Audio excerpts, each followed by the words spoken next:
The office hummed the same tune it did every day. Fluorescent glare, recycled air, the rhythmic clicking of keyboards. But today, a jolt surged through her veins, an electric charge she hadn't felt in years. It started with a glance across the conference room. His eyes held hers a second too long, crinkling with a smile he usually reserved for clients, not coworkers. Lunch in the grimy cafeteria turned novel. He abandoned his usual crew, pulling his chair next to hers. The conversation wasn't about spreadsheets or deadlines.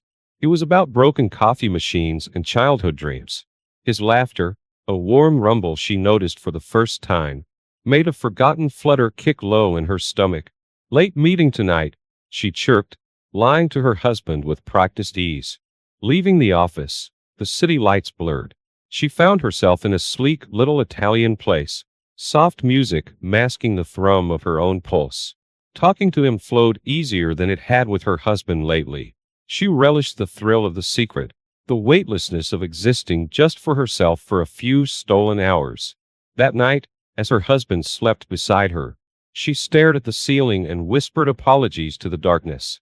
Yet when the kiss came, on the shadowed rooftop of their secret apartment building, it wasn't guilt that flooded her, but a defiant sort of joy. This is just a fling, she told herself. Harmless. A crack in a well-worn routine. But as harmless stretched into weeks, then months, the lies grew heavier. Still, she clung to excuses even as warmth drained from her marriage and nights turned to lonely interrogations of his sleeping face. The game changed with a vibration that wasn't hers. His phone, forgotten on the kitchen counter, flashed with a name. Sarah. Her blood stilled, then roared. She felt simultaneously exposed and vindicated. Sarah. So there was someone else? The apartment, once a thrilling escape, became a cage. Images flashed into her head. His touch on another body. Laughter that didn't belong to her. He couldn't love her in this, Sarah. Could he? This, built on deceit, was still somehow more painful. His betrayal somehow seemed to validate her own. Her world, once comfortably predictable, was spinning into a whirlwind of fear, guilt, and a strange, desperate exhilaration. Sarah. The name etched itself in her skull. A constant accusation. She didn't smash his phone. Didn't scream the question. Who is she? Instead, a clammy fear seized her. Confrontation would mean the lies would have to end. And then what? An admission of her own betrayal? The shattering of the life they built? Even this flawed, familiar version of it? His phone became a cursed oracle. Each night she yielded to its pull, scrolling through his call logs, emails, the mundane texts that now seemed laced with double meanings. Nothing conclusive, yet the gnawing doubt metastasized. His late nights at the office? The new cologne? Everything was suspect. Her lover, once an exciting escape, now felt like a lifeline she desperately clung to. Their rendezvous shifted. Instead of giddy confessions, she poured out anxiety, dissecting her husband's every text. He reassured her, the words dripping with honeyed sympathy that made her feel safe and somehow superior. Back home, the chasm between them yawned wider. Easy conversation had curdled into stilted exchanges. His touch, once comforting, felt foreign. Each stilted, "How was your day?" rang hollow, both of them skirting around the monstrous secret coiling between them. Then came the gift, earrings, diamond studs, the kind he'd always said were too fussy for her. Laughter bubbled up, hysterical and cruel. Sarah obviously liked fussy earrings. Shame battled with a perverse sense of vindication. Now there were two of them sharing the weight of dissection. "My aunt is struggling," she blurted later that week. "She needs me for a bit." She choked out the words, hating the cliché copyright, hating the trembling of her own hands. His brows furrowed. A flicker of concern, or was it suspicion? But he nodded, that familiar pang of guilt flitting across his features before he returned to his newspaper. Relief warred with resentment. Even now he was the wounded one. Packing was mechanical, clothes crammed into her suitcase without thought. But tucked alongside her hastily chosen outfits was a meticulous plan. She'd find Sarah, learn what kind of woman could lure him away, which she herself so obviously lacked. The thought should have frightened her. Instead it pulsed with a twisted kind of purpose. This was no longer just about damage control. This was war. The lie tumbled out, fractured and unconvincing. Even to her own ears, the story about her troubled aunt sounded paper thin. His eyes held hers for a moment too long, a silent question lurking in their depths. Did he know? Had he found Sarah already? But then, his familiar sigh and a gentle, "Be careful." That was a knife twist of guilt sharper than any accusation. The drive to the apartment, once a giddy journey, now felt like a slow march to a prison cell. Their tiny, clandestine world suddenly seemed claustrophobic.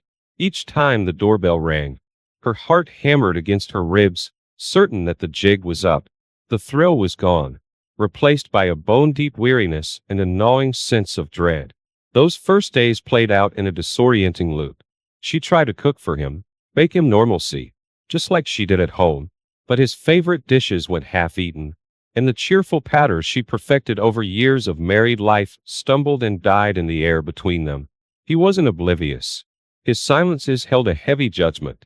Tiny flaws she'd once found endearing now became unbearable. The way he slurped his coffee, the repetitive jokes that were suddenly stale. Her nerves buzzed with each minute in his presence. Had he always been this annoying, or was she just projecting her disgust onto him? Calls home were torture. His careful questions, the way his voice lowered as if to shield their conversation from prying ears. It made her skin crawl. Lying felt different now. Before, it had been armor against discovery. Now, it was a noose slowly tightening around her. The city thrummed with paranoia. Each hurried pedestrian seemed to cast knowing glances in her direction. Was there a rumor mill already churning? Had Sarah, in some spiteful victory, exposed her? Each day became a minefield, her forced smiles and casual demeanor teetering on the verge of collapse. Then came the grocery store, an uncharacteristic errand.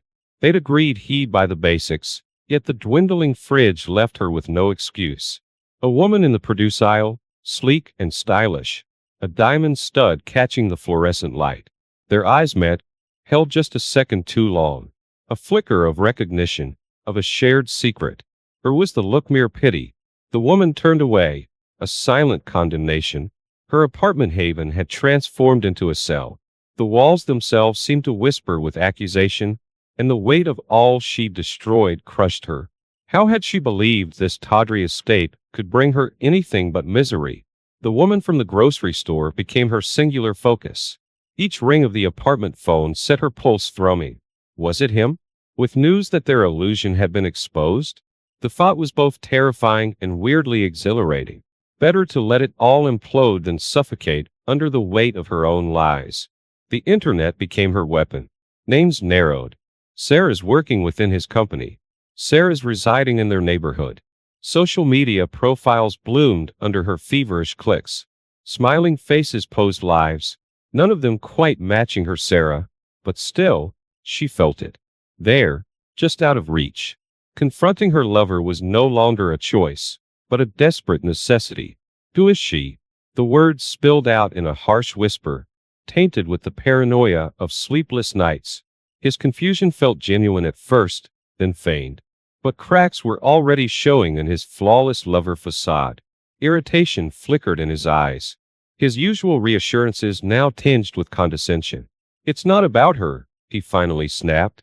"It's this obsession you have. It's not healthy." Gaslighting now? Rage bubbled up hot and acidic. And then the words that detonated her carefully constructed world. "It wasn't even supposed to be serious. You made it that way." He said it casually. A dismissive truth bomb that left her reeling. He'd never loved her. She was convenient. Disposable. The apartment spun. She grappled for words, but humiliation and white-hot fury stole her voice. Her escape plan, the life she'd risked everything for, had been a farce from the start. All that was left was a frantic animal need for confirmation. Tailing him was clumsiness made desperate. Twice she almost lost him in the urban labyrinth, her heart jackhammering with each near discovery. She couldn't return to that apartment not without seeing this through. It led her to a corner cafe, bustling with lunchtime chatter. There was his laugh, that familiar rumble now tinged with an intimacy that made her stomach clench. And opposite him, not Sarah, a woman, yes, but severe and dressed in an immaculate suit. Legal documents spread between them. Business? No. The woman reached across the table, touched his face. A gesture so tender it stole the air from her lungs. Relief didn't come, only an icy realization colder than any betrayal. His wife. He had a wife. Of course he did. The secret was never Sarah. It was her. She was the illicit affair. The shameful fling he'd been hiding all along. The decision was instantaneous, visceral. Stay and expose this new fraud, shattering 2 lives at once? Or flee, salvage what remained of her pride, and pray he and his wife never discovered the depth of her pathetic delusion. The drive home blurred, every traffic light an accusation, each honked horn a condemnation. Her hands shook on the wheel, a fine tremor running through her entire body. She was either driving straight to self-destruction or toward the wreckage of her marriage. No third option existed. Their house felt wrong, alien. Her gaze snagged on a chipped mug he loved, the throw pillow she'd always hated, relics of a normalcy that lay shattered in the fragments of her memory. Rehearsal was useless. No words, no clever explanations could fix this. He was in the kitchen, back turned to her. The silence stretched, and then with a slow pivot, he faced her. There it was. In the slump of his shoulders she'd known for a decade. Not anger, but a weary sorrow. He knew. How could he know already? The confession spilled out in ragged bursts. Her voice barely recognized. A stranger's desperate litany of lies and self-loathing. She laid it all bare. The lover, the apartment, her pathetic spiral into obsession, and the final crushing discovery. His reaction wasn't the anticipated explosion. Shock painted his face. Then a wave of such bone-deep hurt that she wanted to claw back her words. In that flash of empathy, she saw his own journey laid out. Nights of worry masked as concern. Suspicions dismissed to preserve what little was left. Why? The question hung heavy. A solitary word echoing in the emptiness of their meticulously built home. There was no good answer, not really. All her justifications rang pathetically hollow. Word traveled fast. First her mother's horrified gasp on the phone, then his siblings, voices laced with pity and barely masked disdain. Friends she thought were solid evaporated, their silence as deafening as open judgment. Each whispered conversation outside their door was a fresh humiliation. Then came the other woman. On the doorstep, no longer severe but somehow small. They circled each other, weary animals, both victims of the same grand deception. Their clash was less fiery than she'd imagined. Not a word about love. This was a battle over territory neither of them truly owned. Unforeseen fallout came like gut punches. The quiet child caught in the crossfire of their dissolving marriage. The smug acquaintance whose gossip now held the sting of truth. The job she suddenly realized was built on the network of people she just alienated. Everything was tainted. Lawyers entered the scene, dissecting their lives with a clinical detachment that made her feel dissected along with it. Shared finances. Assets built over years, suddenly hers and his. Every signature a step toward a future where they were neatly separated. The media had smelled blood. Headlines screamed betrayal. Photos of her blurry and frantic emerged on trashy tabloids. This wasn't just divorce. It was a spectacle. Their pain, laid bare for the world to dissect and condemn. The house, their house, was a minefield. Each room held a memory that was either poison or balm. The evenings of wine and laughter now tinged with doubt. The couch where they'd held each other through grief, now a chasm carved between them. He'd taken up residence on that couch, a makeshift exile within his own home. Pleading was a new desperate dance. Each "I'm sorry" hung leaden in the air. No apology ample enough to fill the void she'd created. She hated the catch in her voice, the way she clung to each flicker of softness in his eyes, a starving woman grasping for scraps of hope. His new normal was icily calm. He didn't yell, didn't pack a bag and storm out. This, somehow, felt worse. The measured politeness was a wall she had no idea how to breach. Gone was the husband she knew, replaced by a stranger who spoke in clicked sentences and averted his gaze with practiced ease. Therapy. The word had always seemed self-indulgent. Yet there they were, in a sterile office, tissues clutched in trembling hands. Individual sessions felt like purging poison. Joint ones were a battlefield, the mediator desperately trying to impose order on the chaos of their shattered history. Nights were the worst. Lying awake, the darkness vibrated with the whys. Why had she risked it all? Was it just boredom, ego, a pathetic craving for validation? Each answer felt insufficient, and the shame that came with them was the most brutal punishment of all. And then, those flickers? A wry joke over their shared hatred of a takeout order. Fingers brushing as they passed in the hallway. A lingering look across the dinner table. False oases are the beginnings of genuine healing. She clung to them, these scraps of potential normalcy, like a lifeline. The setback was inevitable. A pair of earrings tucked away in a drawer she'd forgotten to clean out. A souvenir of the love built on lies. A tiny gleaming symbol that sent him reeling back into the icy distance. It had been naive of her. A pathetic hope that she could erase the past so neatly. His retreat this time was deeper, colder. The tentative truce was broken. She knew then, they might survive separately, but the they she destroyed was beyond repair. The thought brought not just crushing sadness, but a sliver of relief. Hope was a cruel thing, and perhaps letting go of it was its own kind of mercy. Their last, real conversation took place on neutral ground. A coffee shop, brightly impersonal, where their shared past felt like a ghost hovering over two small cups. His voice was even, devoid of either blame or the false warmth of those early, strained weeks. He wasn't cruel, didn't detail his suffering. Instead, he outlined, with heartbreaking clarity, the simple math of it all. Trust wasn't a currency you earned back in spare change. Maybe years down the line, but not now. Not when each smile reopened the wound. It landed harder than any recrimination. This wasn't about vengeance or punishment. He just didn't believe in the her that existed now. Whether he could ever again, that was an unanswered question, hanging heavy in the air between them. The meddling began in earnest. Her mother, with relentless optimism, assuring her he'd come around. Just needed time. His brother, with thinly veiled contempt, suggesting she'd grovel enough to salvage the lifestyle she'd nearly destroyed. Each opinion chicked away at her newfound clarity, replacing it with doubt. His tentative steps out into the world were like pinpricks to her already fragile resolve. Dinner plans with their old couple friends. A solo trip to the hiking trail they loved. Each a reminder that his life was moving on, with or without her. The panic came in waves of the unknown, of being utterly alone.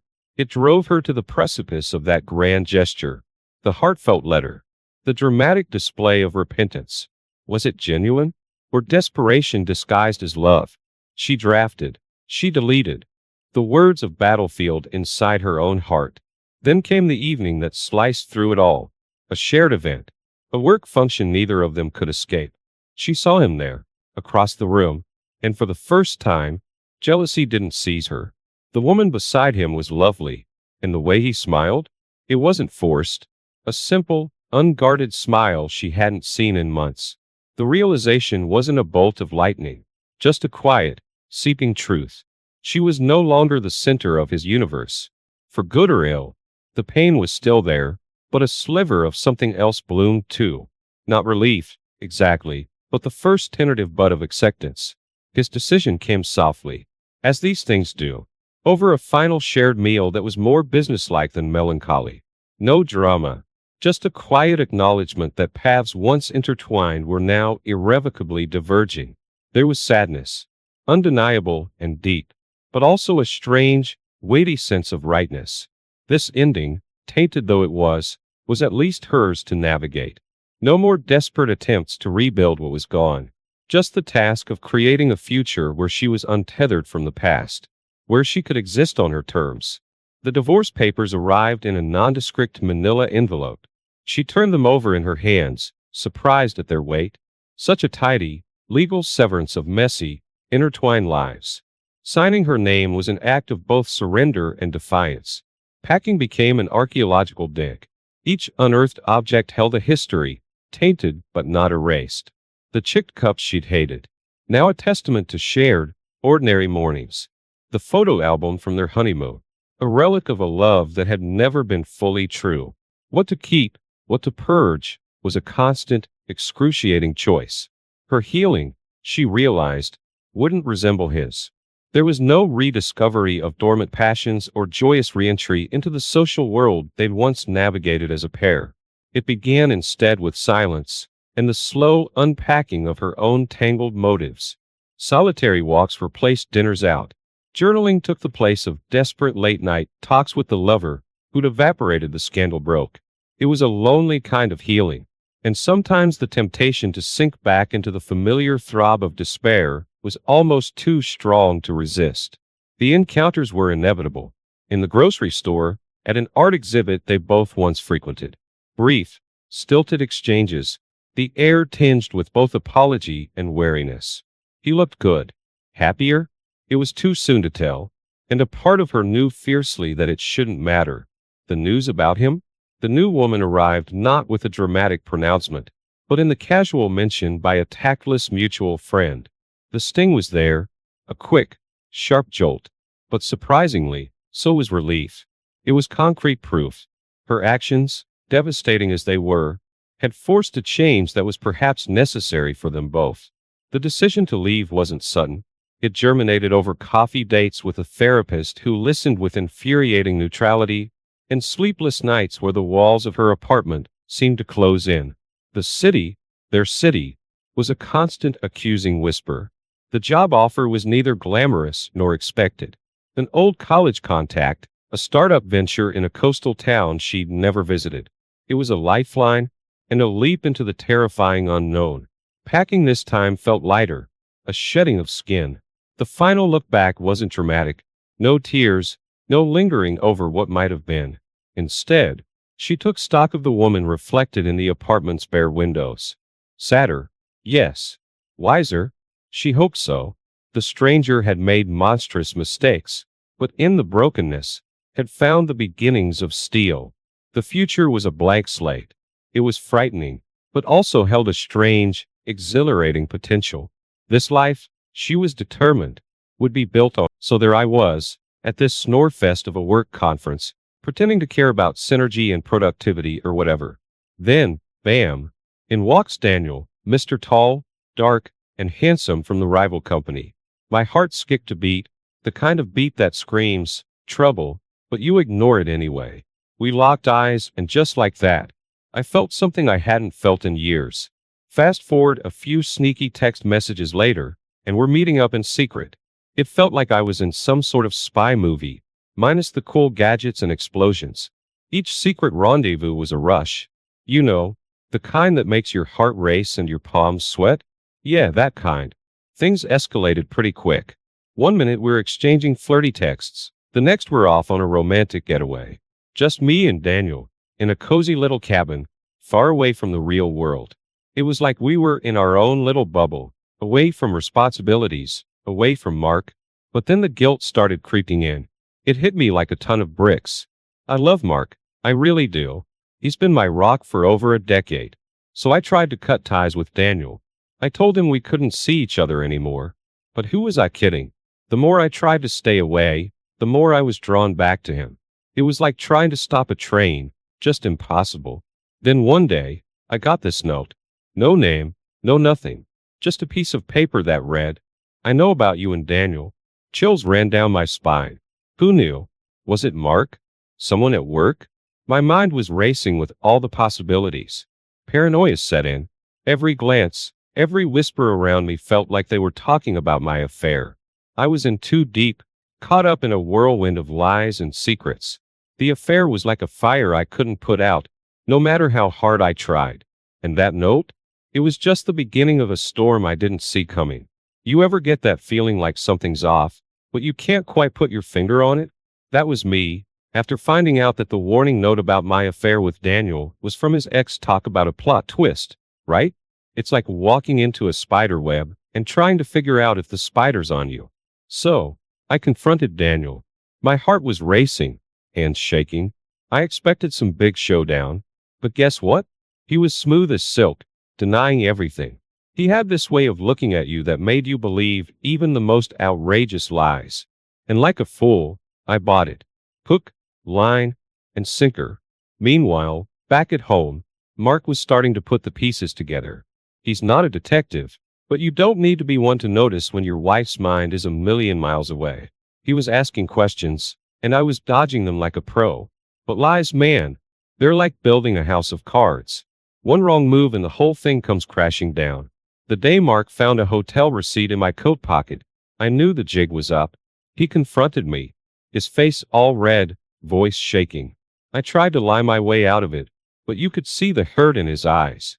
We had this massive argument, the kind that makes the neighbors wonder if they should call the cops. It was ugly, real ugly. I felt trapped, like a cornered animal. That's when I made the decision that changed everything. I left Mark, just packed my bags and left. No goodbye, no explanation, nothing. I moved in with Daniel, thinking I'd finally found my freedom and happiness. What a joke that was. It was like jumping out of the frying pan and into the fire. Living with Daniel was like being on a roller coaster that only goes down. Sure, there were moments of joy, but they were fleeting, like chasing smoke with your bare hands. I thought I was living the dream, but in reality, I was just lost in a fantasy. It's funny, how you can convince yourself that you're happy when you're really just running away from the truth. And that's how I ended up where I did. In Daniel's arms, but further away from happiness than ever. It's like standing in the middle of a crowded room but feeling completely alone. You think you know what you're doing, but really, you're just lost, trying to find a way out. You know that feeling when you think you've hit the jackpot, but it turns out to be fool's gold? Yeah, that was me with Daniel. It started with small things, him being snappy, us bickering over nonsense. But soon, those small cracks turned into canyons. We were arguing about everything, from how I made coffee to why I was quiet. I felt like I was walking on eggshells in my own house. So, I thought, hey, maybe I need my old friends, a bit of the old Emily back. But reaching out to them was like calling up ghosts. They had moved on, and honestly, can you blame them? I had ditched everyone for Daniel, and now I was just a name from the past. It stung, realizing I was alone in the mess I made. Then, the bombshell dropped. I found out Daniel was seeing someone else. Classic, right? I felt like such a cliché copyright. There I was, thinking we had something special, and he was out there playing the field. Confronting him was ugly. There was shouting, crying, the whole 9 yards. It was the end of the road for us, and honestly, it was a relief in a twisted sort of way. Heartbroken and lost, I figured maybe Mark would take me back. I know, wishful thinking, right? But desperation makes you do crazy things. When I found out he was seeing someone else, it was like a punch to the gut. He had moved on, found happiness without me. I wanted to be angry, to scream and shout, but who was I kidding? I had thrown away everything we had for a fantasy. So there I was, standing in the wreckage of my life, wondering how it all went so wrong. The dream I chased with Daniel turned into a nightmare, and the life I had with Mark was just a memory. It's funny, in a sad way, how you don't know what you've got till it's gone. And there I was, left with nothing but regrets and a bunch of what-ifs. Ever tried patching up a hole in your life with all the wrong things? Well, let me tell you, it's like using tape to fix a leaking dam. After everything went south with Daniel, and Mark was out of the picture, I started dating. Not because I wanted to, but because I couldn't stand the silence of my own company. It was a parade of Mr. Wrongs, each one a stark reminder of what I'd lost. Then work started slipping through my fingers. I couldn't focus, kept making mistakes. It's like my brain was constantly somewhere else. My boss had that final talk with me, it's not working out kind. And just like that, I was out of a job, out of a routine, out in the cold. Things went downhill fast. Bills piled up like snowdrifts. I was selling off my stuff just to keep the lights on. First, it was the little things, some clothes, a few bucks. Then it got bigger, the TV, my laptop. Each item sold felt like a piece of me leaving. I was dismantling my life, bit by bit, just to stay afloat. In the middle of this storm, I got a call. Mom was seriously ill. I should have jumped on the first bus to see her, but I didn't. I couldn't. The thought of sitting by her bedside, pretending to be the daughter she thought she raised, was too much. So, I stayed away, drowning in guilt. Each day I didn't visit, the weight of it grew heavier. I was lost, stumbling through life without a map, selling my belongings to survive, avoiding my sick mother, and dating guys I didn't care about. Looking back, I was like a ghost, haunting my own life, unable to connect with anything real. It's one thing to lose your way, but it's another to lose yourself. And boy, had I lost myself. Life has a twisted sense of humor, doesn't it? Just when you think you've hit rock bottom, it hands you a shovel to dig deeper. That's what happened when I lost my mom. I didn't even get to say goodbye. The guilt? It was like a constant, throbbing pain. Then, out of the blue, I found out mom left me a bit of money. It wasn't life-changing, but it was something. You'd think I'd use it wisely, right? Maybe pay off some debts, save for a rainy day? Nope, not me. I went on a spending spree. Fancy clothes, nights out, you name it. It was like I was trying to buy my way out of sadness. Spoiler alert. It didn't work. One of those wild nights led to a pregnancy scare. Talk about a wake-up call. I was already struggling to take care of myself, let alone a baby. It turned out to be a false alarm, but it shook me. I started to wonder what the heck I was doing with my life. Then, out of nowhere, I ran into an old friend from college. She looked great, successful, happy, the whole package. We got a talking, and I spilled my guts about everything. Instead of running for the hills, she offered me a job. It wasn't anything fancy, just a gig at her company, but it was a lifeline. That job offer felt like a small light at the end of a very long, very dark tunnel. For the first time in what felt like forever, I had something to look forward to, a chance to start over, maybe even make things right. I was down, but not out. Not yet. You ever get that feeling like the universe is playing some cruel joke on you? Well, strap in, 'cause it gets better. Remember that job my friend offered me? Turned out to be a big, fat scam. I showed up, all hopeful and stuff, only to find out the company didn't even exist. Talk about a slap in the face. Things spiraled from there. I was behind on rent, and my landlord had about as much patience as a toddler. One morning, I found my stuff on the sidewalk, the door lock change. Homeless. Me. If you told me a few years ago that I'd end up here, I'd have laughed in your face. So, I did what any sane person would do. Note the sarcasm. I turned to the bottle. It was like my personal escape hatch. But you know what? Booze is a liar. It promises to make things better, then kicks you when you're down. And boy, did it kick hard. In a moment of sheer desperation, I called Mark. I thought maybe, just maybe, he'd want to hear me out. The guy who once promised to love me, till death do us part. But guess what? He hung up. Just clicked in silence. Can't say I blame him, but man, that hurt. With nowhere to turn, I took a job. The kind that makes you swallow your pride and then some. It was this dingy little dive bar. The pay was peanuts, and the customers? Let's just say they weren't there for the ambience. Every night, I'd come home smelling like stale beer and broken dreams. So, there I was, serving drinks to strangers, trying not to think about how I used to be on the other side of that bar. Life's funny like that, isn't it? One day you're up, the next you're scraping the bottom of the barrel, wondering how the heck you got there. You ever meet someone and think, hey, maybe my luck's turning around? That was me with this guy at the bar where I worked. He was charming, seemed to get my situation, and before I knew it, we were hanging out after shifts. But guess what? Mr. Charming had a plan, and it wasn't about playing knight in shining armor. I lent him money. Not once, not twice, but enough times to start feeling the pinch. It was always some sob story. His car broke down, his rent was overdue, and me, being the eternal optimist, kept falling for it. Until one day, I overheard him bragging about duping the sad barmaid. That's me, in case you're wondering. Felt like a punch in the gut. So, I confronted him, right there in front of everyone. It wasn't my finest hour. There was shouting, a few choice words, and his smug face just asking to be off the planet. I made a scene, but hey, at least I stood up for myself, right? In the midst of this chaos, my health took a nosedive. Stress, bad eating, worse sleeping. I was burning the candle at both ends, and it was catching up with me. My body was like, nope, we're done here. Started feeling tired all the time. Sick, just run down. It's like my body was echoing my life, a bit of a wreck.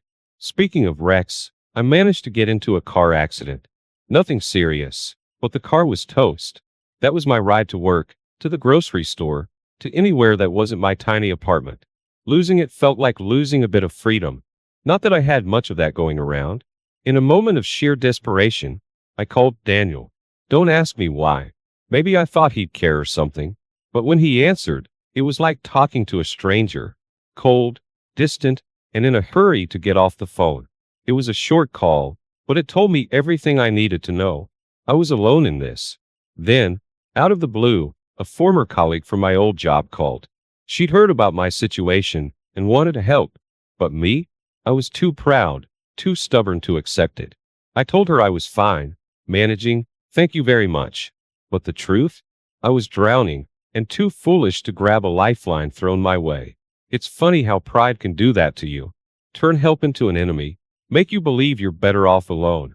But let me tell you, alone's not all it's cracked up to be. You know how they say when it rains, it pours. Well, my life was like a never-ending thunderstorm. First, this legal notice lands in my mailbox, all official and scary, saying I owed a ton of money. Debts I'd been ignoring, hoping they'd magically disappear. Spoiler alert, they didn't. So, what did I do? I did what any rational person would do in a crisis. I hit the casino.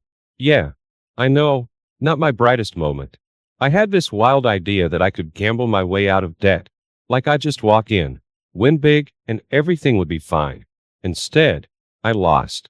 Not just a little, but a lot.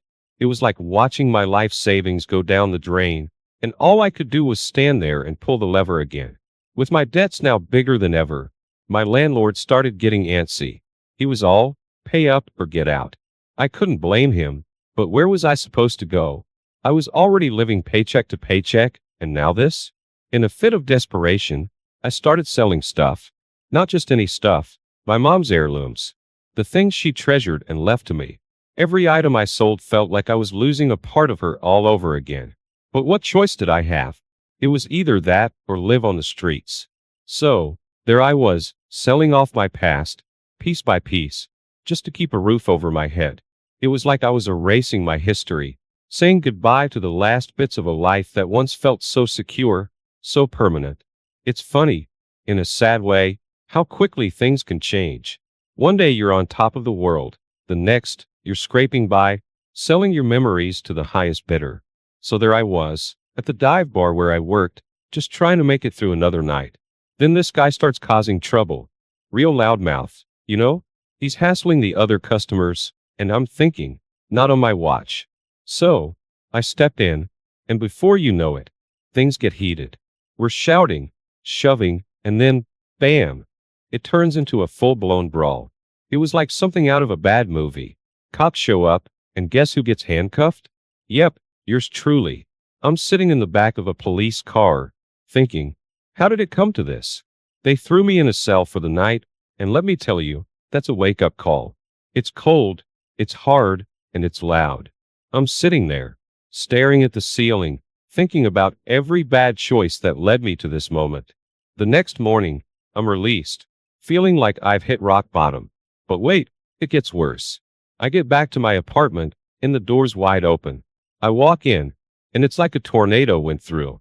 Everything I had left, which wasn't much, gone. Even the thieves must have thought, man, this lady's got nothing. With nowhere else to go, I ended up at a homeless shelter. Never in a million years did I think I'd be there. But there I was, lining up for a bed and a meal. And guess who I run into? An old colleague from my first job out of college. She didn't even recognize me at first. We used to talk about our big dreams, and now here we were, worlds apart. It was like looking into a mirror of what could have been. Sleeping in that shelter, surrounded by strangers, I couldn't help but think about everything that had gone wrong. How did I end up here?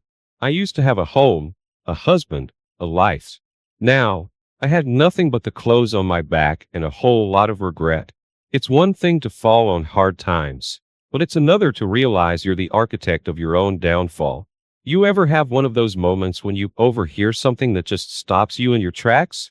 That happened to me, huddled in a corner of a crowded coffee shop, trying to stay warm. I heard a couple of women chatting about Mark, my ex. They were going on about how well he was doing, how happy he looked with his new wife. It was like a punch in the gut, hearing about his picture-perfect life while I was sipping on borrowed time and a free coffee refill. It hit me then, the full weight of what I'd lost. Not just Mark, the guy who'd stood by me through thick and thin, but everything. The home we shared, the dreams we built, the trust, the love.